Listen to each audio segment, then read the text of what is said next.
I'm Stefan Baumann, and I want to welcome you to a YouTube video that I've done on my Zoom calls for my Patreon.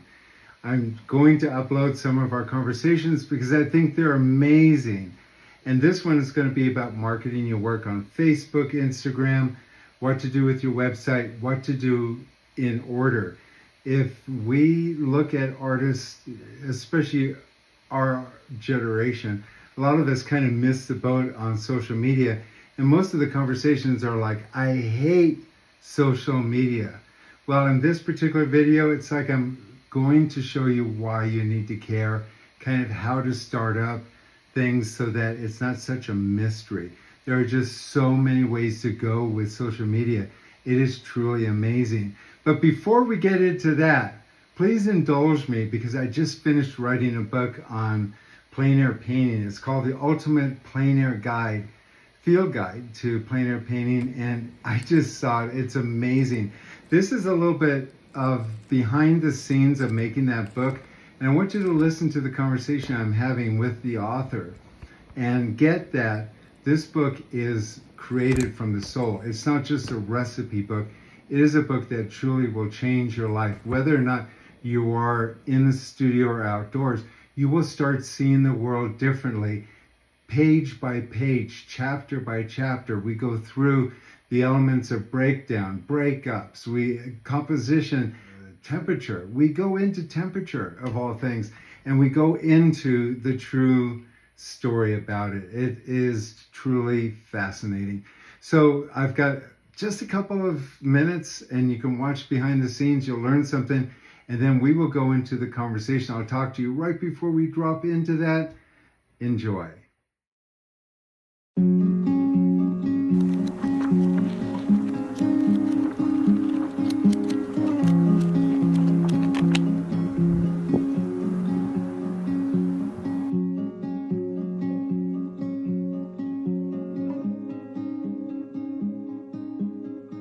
You mentioned, this is ages ago, wanting to have a section called or about artist block. Do you still want to have that in this book? Yeah, I think it would be good. I think we should address it. Okay. And maybe not just as artist block, but intimidation, kind of like motivation. It should be like, kind of maybe a chapter on, why we go out there, what stops us from doing that. Try to inspire people. But the main thing is, which I've talked with you, the biggest mistake you can do with artist block is stop. And so I don't think we have to like really dwell a lot on it, but I think 2 paragraphs about it. Okay. Is not a bad thing to kind of kick people in the ass and try to also kind of prep them for that, it will come, Mm-hmm. but there's always something on the other side. Basically. Okay. Yeah. Okay. So we'll address it, and if we do have time and you put the energy in, we'll put it in. Okay. I don't want you to do energy on stuff that isn't because you put in a lot of time in on this, and so I don't want you to do anything that we're not going to use. Okay. Well, that's your call then. If you want to have it in there, if it's just a page. Yeah. Yeah. Because it is something that artists encounter, and it would help to make it a more comprehensive book, which is what we're striving for. So, because that's a big part of what happens to artists, right? Everybody hits it, and the other, like artist breakups. We could call it like artist block, artist breakups, and artist breakdowns, and we could address and that would be nice to address the spouse, blocks, as being a breakups and breakdowns. The 3 breakups B's. and breakdowns. Bauman's 3 B's.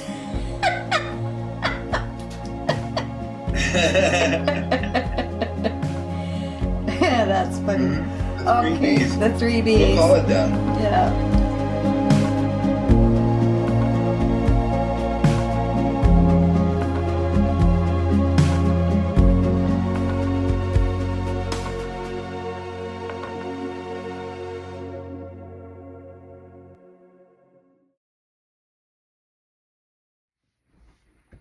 So, as you could see, that was really special. It is so touching to work with Mary on this book. It's been really a great experience.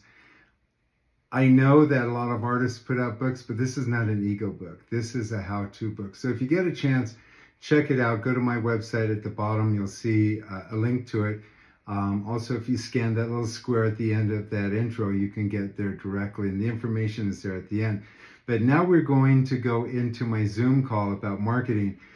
Listen to the whole thing because there's so many elements that you can learn from. And at the end of this, I assure you, you will be interested in taking on social media, and you'll see why it's so important to get all of your ducks in a row before you start. And I'll talk to you in a small, intimate group today, and we're going to talk about marketing.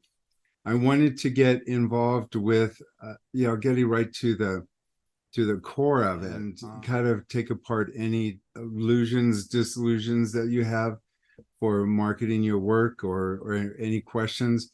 We've talked about a lot about the motivation thing, but today I want to kind of go into a little bit more of what marketing your artwork would be and what do you want to do with it. So any questions you have about Facebook marketing? Okay, so I've heard you say in the past, like to keep people interested in your website, to like have a newsletter or something, but I'm not a very interesting person. I don't have a whole lot to say. What should I include in a newsletter? Like, how often should I do one? Like once a week, once a day? I hope not. What's your advice? I guess I should have submitted this in writing to give you a little more time, to think it over. Yeah, like I have to think things over. I mean, I've done this kind of coaching for so long that it's like, please think about it before you say anything. It's like, no. Well, there's just multifacets of this. First thing, you got to change your attitude about where you're not that interesting, because realistically, what you're doing is more interesting than most people's lives. You kind of have to get that you being an artist. You hang out with guys that are 42, 45 to 50, have, beers with them. And for the most part, they're really boring. If you're not interesting, they're really, really boring. I mean, I get to the point where it's just like every time I go out and meet with people, I just want to take pencils and stab them in my head because they don't do anything. And when they do something, they talk about their grandkids or other people's things, or they talk about sports. Or they talk about the weather because it's like that's the one thing we all have in common. And we know when it's winter, we bitch about the cold, and in summer, we bitch about the heat, and because they have nothing else that's going on. So the fact that you're pursuing something like this makes you interesting. The fact that you are pursuing a quest to change your career, quite possibly to becoming an artist and be on that trajectory, is fascinating. People are very envious of you if you go outdoors and paint outdoors, which I know you have. People will come at some point and say, God, I wish I could do that. Or, and you find that when you're outdoors painting, that's usually kind of the conversation that you get is, at one point I wanted to do that. Or, no, you ask them, do you ever do art? And they go, no, I didn't take it in high school and it wasn't my major. And now I can't draw. The only thing I can do is draw flies. So you ask, well, what do you do? Well, I hang out with my grandparents, whatever. But the thing is, it's like you are interesting. I tell you, this group here, they all find you really interesting. A bit strange, but they find you interesting. Look at all the shaking heads, So, and the thing is, you're going to appeal to people you'll have some common likes to. The whole point is to create connection. And that's basically what art is creating connection. And when we come to paintings, one reason why I preach so much on painting light is that that's one thing that we subconsciously are in agreement with. And when the light isn't correct, somehow we unconsciously realize it.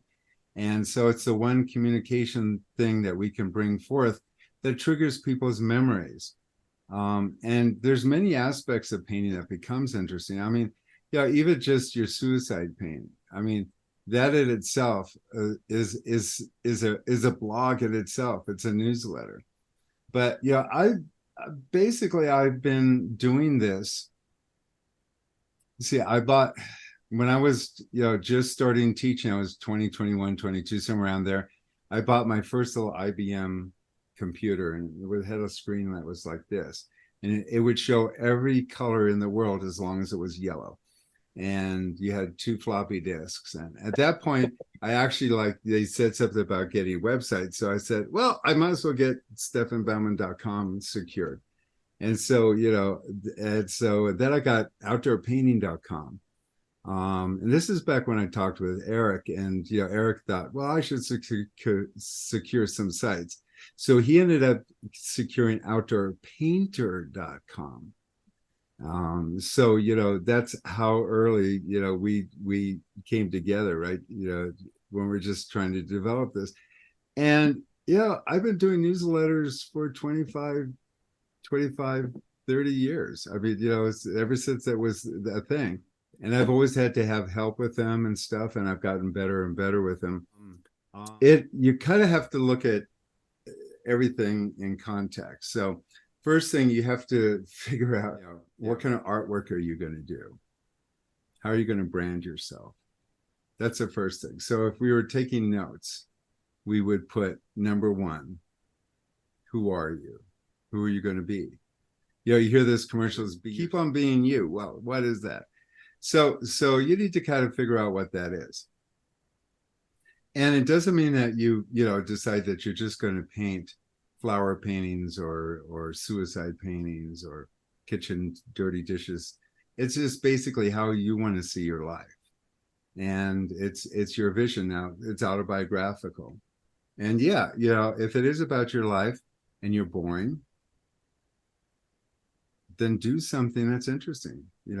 When I did the national park stuff, I would go show some of my travels and stuff as part of my image. When I showed up on camera, I was dressed interesting. When I go to places, I have interesting hats and interesting outfits, and people are like, oh, I wonder what kind of his life is. And then I kind of started building a ranch that I didn't have before, but I built that. And it's a place where people really come to that want to see life differently. I built my life interesting, but you got to start somewhere. And somewhere where you want to start is your website. Because the reason why you would do a newsletter is to drive people to your website. That's mainly it. Now, the problem is a lot of you have newsletters, but nobody's on it. You have 6 people. You have your mom, your dad, your Uncle George, who's always drunk, your sister, who's been lost for years, maybe living under a bridge. She's on that list. She doesn't even have a computer anymore.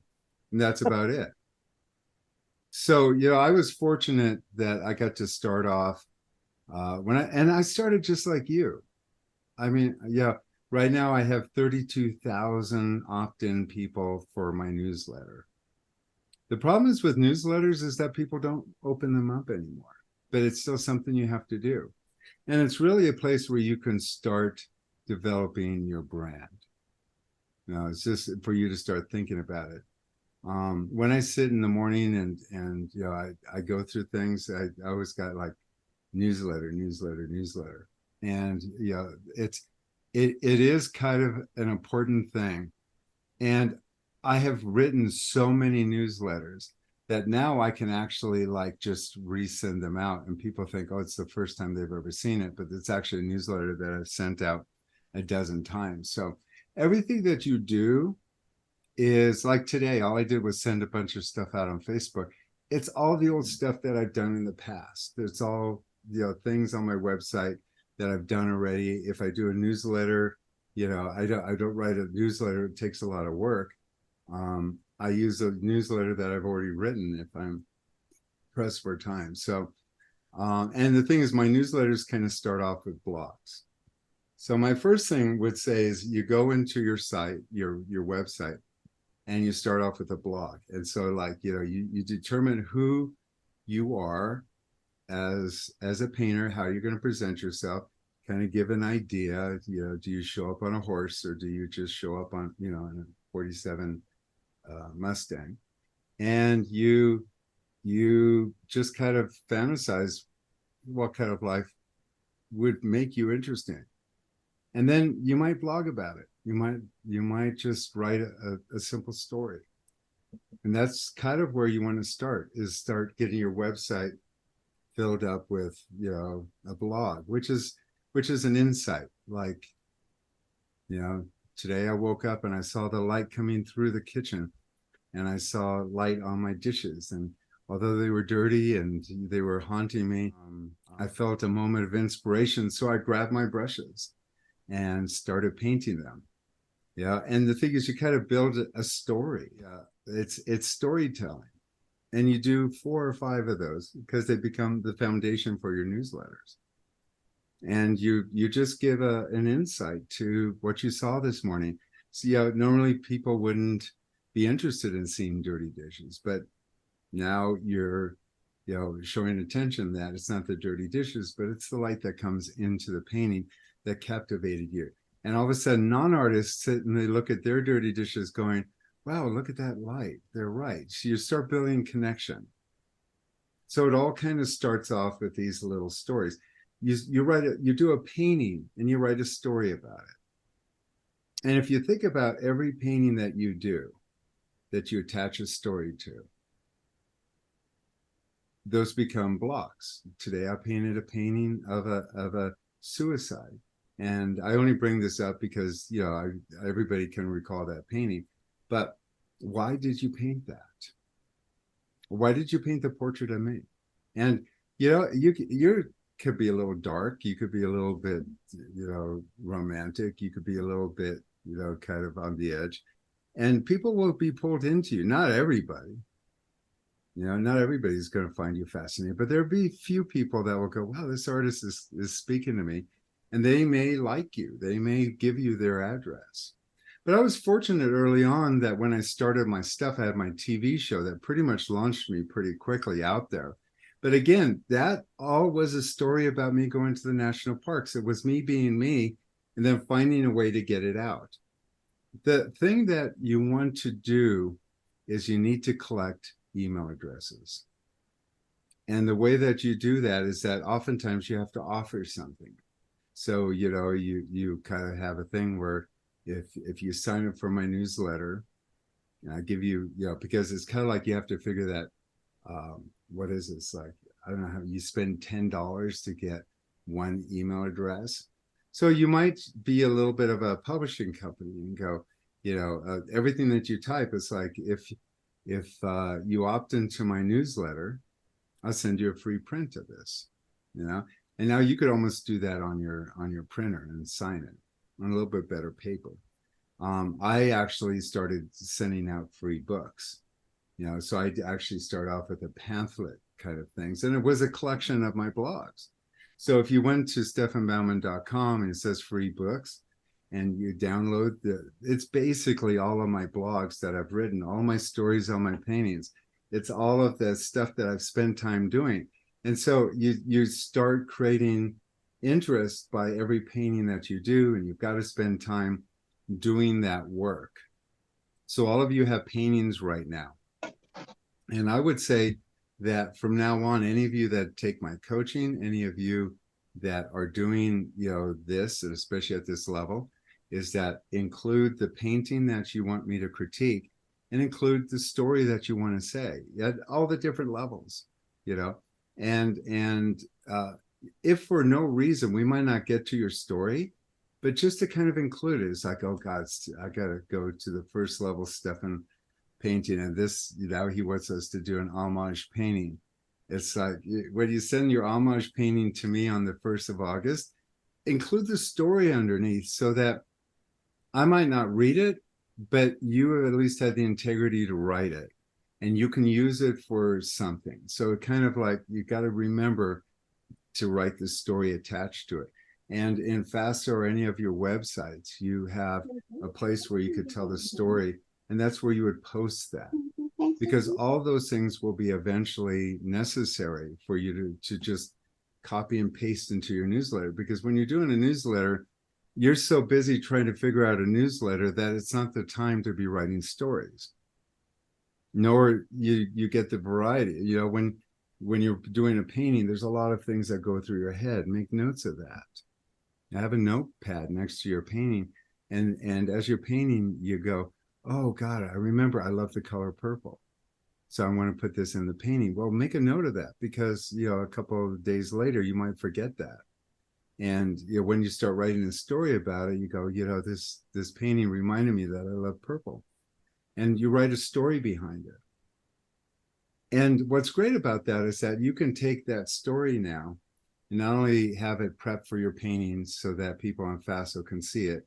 When you launch off of Faso and let people know there's new artwork available, you get to have that story used again. You can use that story when you start your newsletter. You can use that story when you start marketing your Facebook and Instagram. And you can also take that into Fine Art America or Art Pal. And once you have the story, it's like you just copy and paste, copy and paste, copy and paste.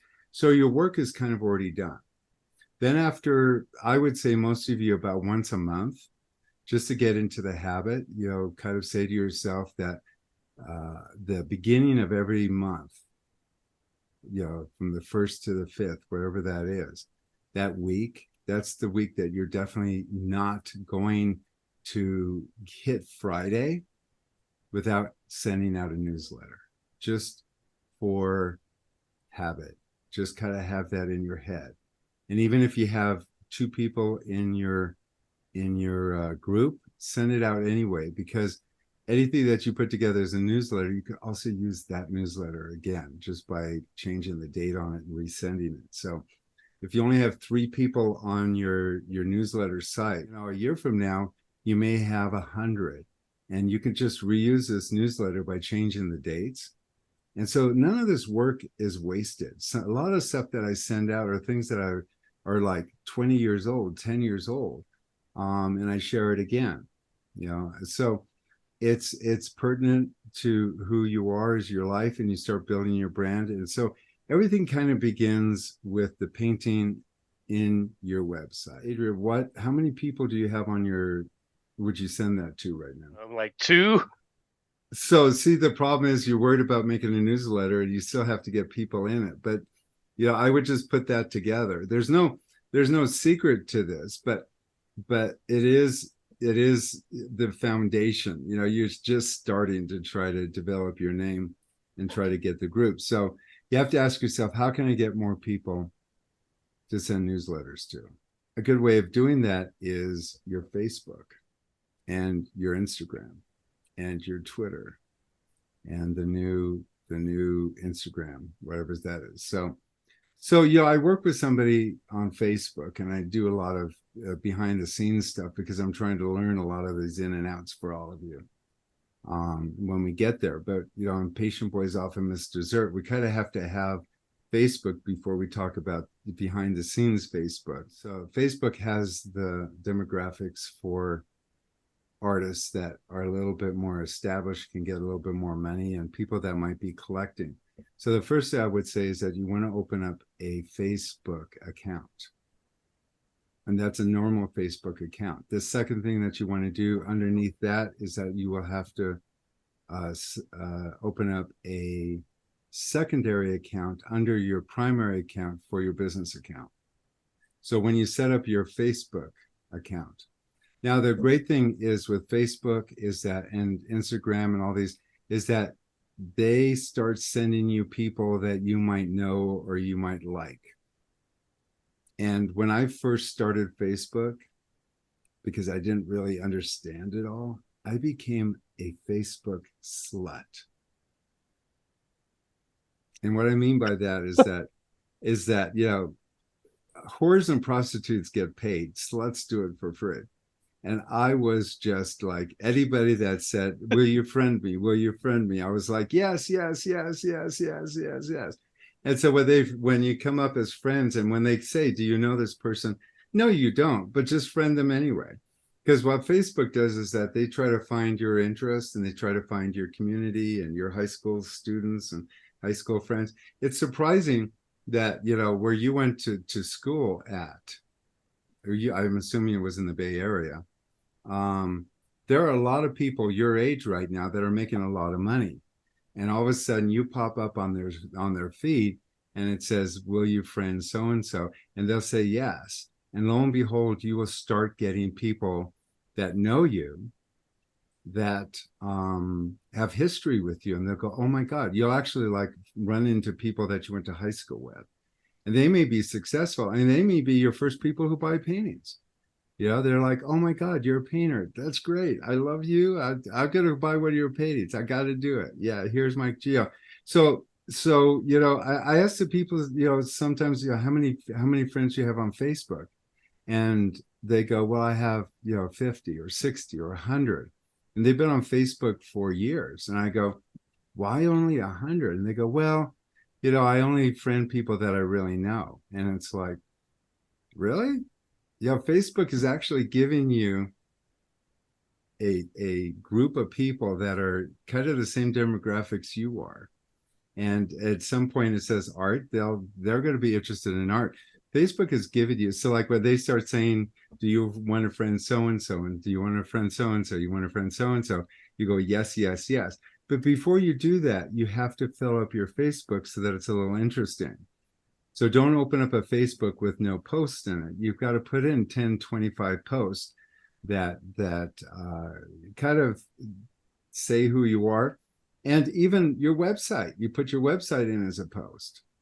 Now that people forget to do that, I forget to do that.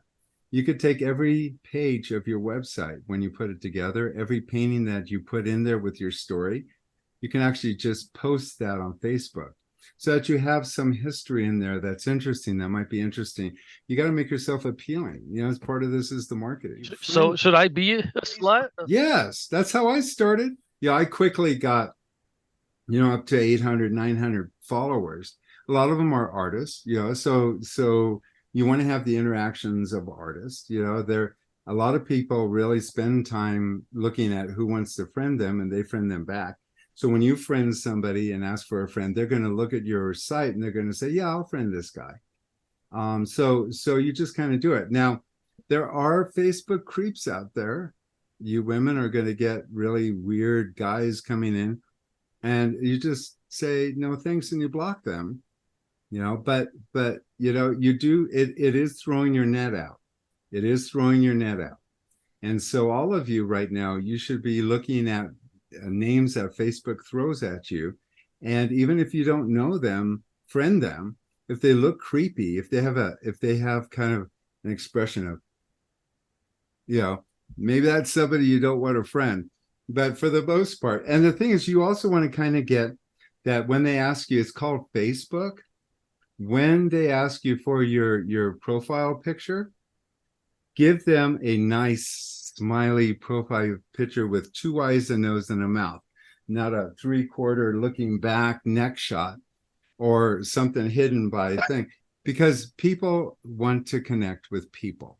And so you use the best photograph you have. You don't use another painting. You don't use, you know, whatever. Don't be incognito. Show who you are. Let people see who you are. Then from there, what you want to do is you want to engage with people. So when they like you, send back saying, hey, Frank, I don't know you, but let's be friends. Let's, you know, great. Thanks for friending me. I look forward to getting to know you. You know, you're going to have to schmooze a little. It's like a cocktail party. All of you are here because of my efforts of being a slut on social media 20 years ago.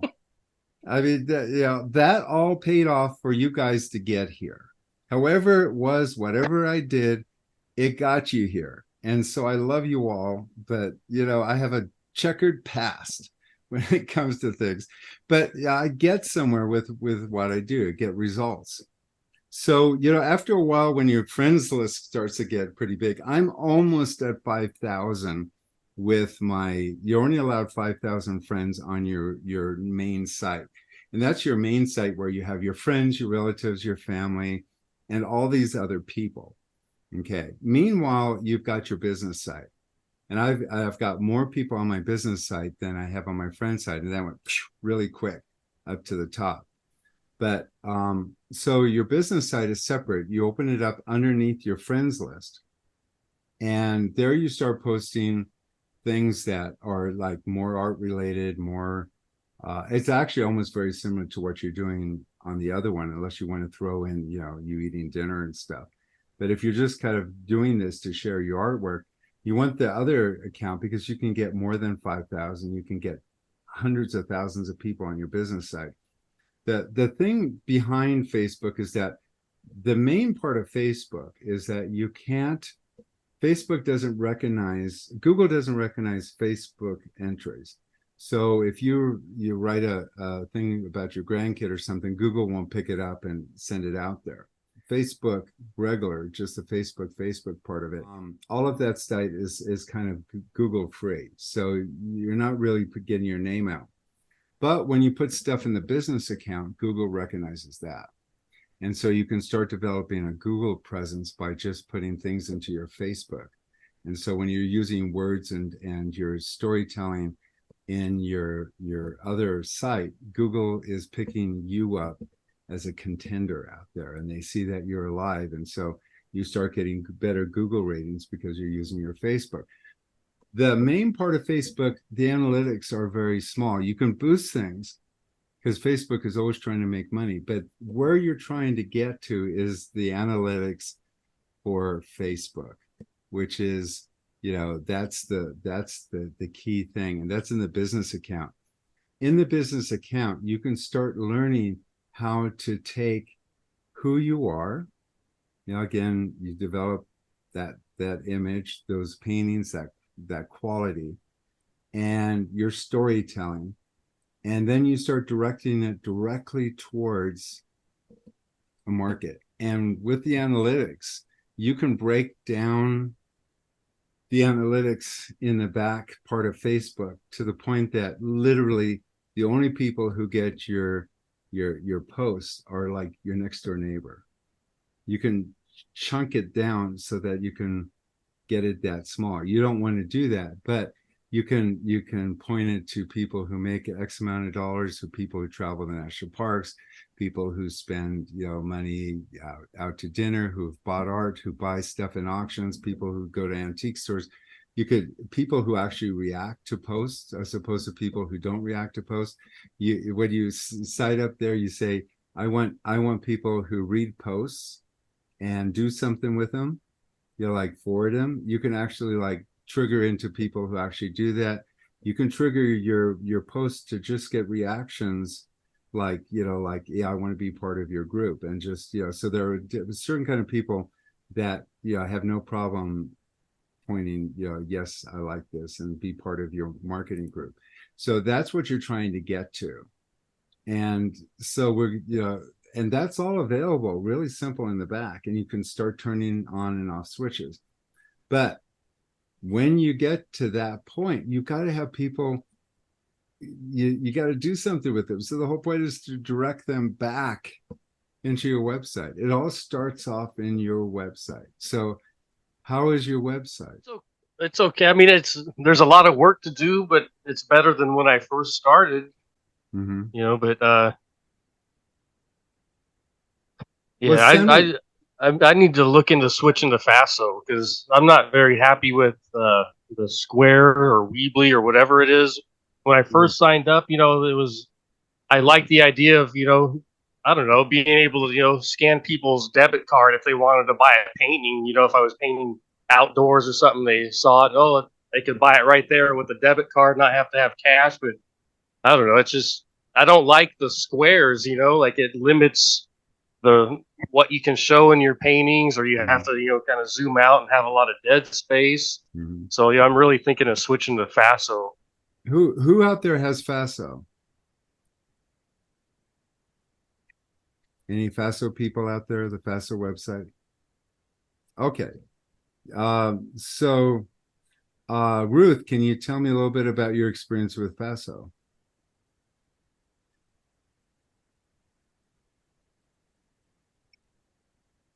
I think it's wonderful. They offer a whole lot, and that's kind of overwhelming. So I'm just eking back into it. I started Faso maybe 10 years ago and then dropped it. But now with your input, I've started another one, and it's going really well. They have all kinds of talks on marketing and things. So there's a lot there. Do you participate in any of the? Is that good enough? Well, yeah. Do you participate in any of the lectures and stuff that they have? They have a Zoom call. Yeah, I listen to them. Yeah. So you do get Yeah. some feedback. Who doesn't have a website that's in this group? So you don't have a. So Laura, why don't you have a website?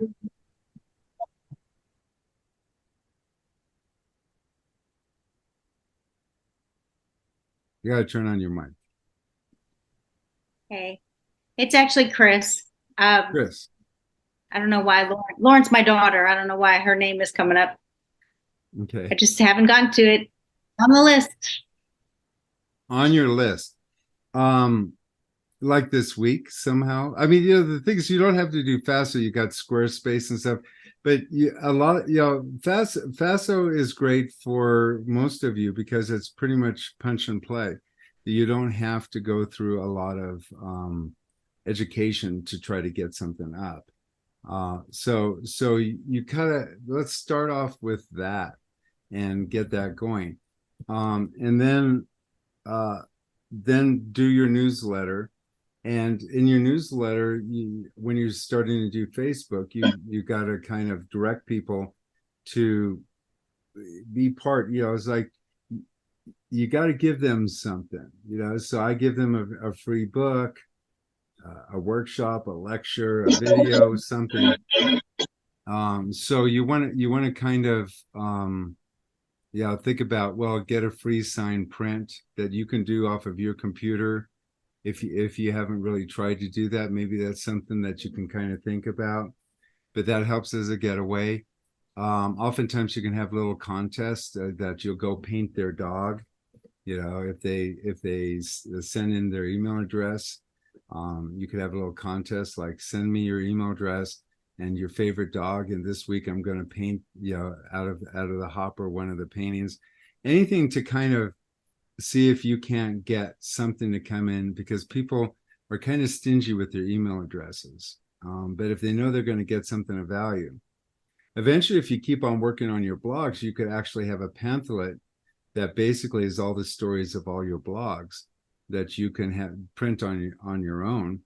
And if it gets big enough, you can have one of these other print companies actually print it out as a downloadable thing, so it doesn't cost you any money, and they can download it on their computers. And so that might be something you might want to think about. So the next social media that we have to think about too is YouTube. YouTube is the strongest, second strongest outside of Google for a search engine. It is probably the reason why you finally found me. Hello. And it's because I've produced a lot of stuff on YouTube. But again, because I started this stuff really early, when I heard on NPR that these two guys in Arizona or Phoenix had this site where people could download videos, that nobody ever heard of them. And I thought, well, I have all this TV show material. I'll just open up an account and put it in. This is before Google acquired YouTube. And it's done really well. For the longest time, I used to make big bucks on YouTube. I was one of the few artists that were out there that had material when it first opened. And then when they finally monetized it, I was actually doing really well. But now everybody who thinks they know something about painting has a YouTube video. It's really hard to get noticed. So my suggestion is to go ahead and get started on YouTube, not have a lot of expectations, because you almost have to have 1,000 YouTubes before they monetize it. Again, the only reason why I've gotten anywhere is because I'm passionate about inspiring others. So if you kind of get that it's about inspiring others to do something, to go out and paint, to look at beauty, to share that. If you do that, you will do well on all these platforms. If you go out and say, buy my painting, you're going to get a lot of people are turned off, but you go, psst, I want to share with you a beautiful moment in your day where I saw, dandelions, thousands of dandelions on a field, and I painted it with beautiful lighting. And I just want to tell you that there's life outside of your office. Here, share it with you. People will be open for that. But if you go, buy my dandelions now, I need to pay rent. It's like, no, they're not going to be part of it. So all of this is really soft inspiration, and it's kind of been the source of everything that I do. And you kind of have to think about, just how would you like to have somebody come in and say, hey, look at the light that comes into your kitchen. I know it's dirty dishes, but let's look at the light, and isn't that beautiful? And you have people go, wow. Yeah. And then they'll like you. They'll just like you. It's like the flying nun. She goes, you like me? You really like me. It's like, so, you want to woo them into a sense that you're there to inspire them. And you can't fake it. You have to be really willing to do that. And in order to do that, to keep going and keep working at this, you just have to stay focused on, the humanity and not on the numbers. And at the end, you'll win this game, but you got to start it. So all of you need to open up a YouTube station. And again, it's free. It's provided to you. Thousands of people can get access to you.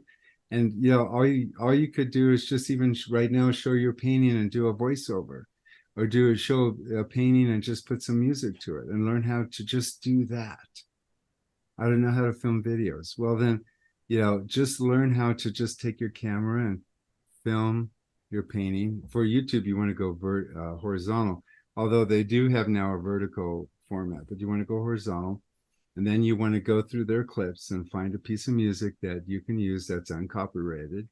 And, for your first one, it might be just a painting of your kitchen and the dirty dishes. And you might just have this beautiful music behind it.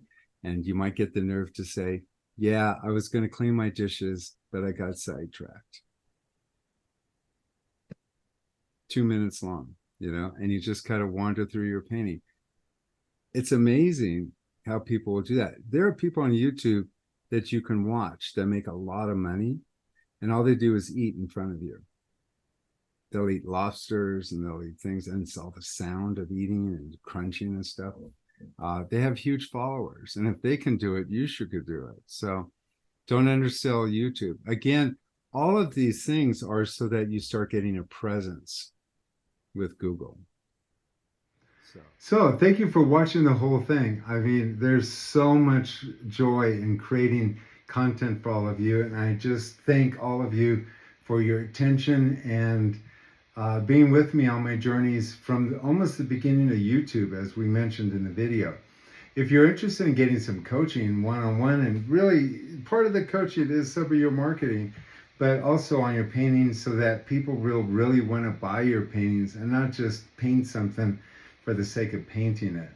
I do get great success out of my coaching students, and it's an easy way to get from where you are to where you want to be in a very short period of time. And it's not expensive. So if you're interested, give me a call at 415-606-9074. It will be the best phone call you'll ever make. If you want information about my free book, you can get that on my website at www.stefanbaumann.com. If you are interested in any of my other workshops, getting to be part of the Patreon, all of these things are at my website. But seriously, if you want to get good, don't hesitate. Don't be afraid. Don't wait till you're good enough to call me. My mom would clean the house before the maid would show up. I mean, don't be that person that says, well, I'm waiting to get my work a little bit better. You're hiring me to get your work better. That's why these people come to me. That's why I do these videos, because I want you to become good. But without somebody really working with you, it's going to take ages. It took me 40 years. You don't have 40 years. It'd be nice to be just a few weeks, a few months. So give me a call at 415-606-9074. I look forward to hearing from you. If you can't do that, join Patreon. But until then, don't run around the house with scissors. And always remember to paint with passion. I'm Stefan Baumann. Thanks for watching.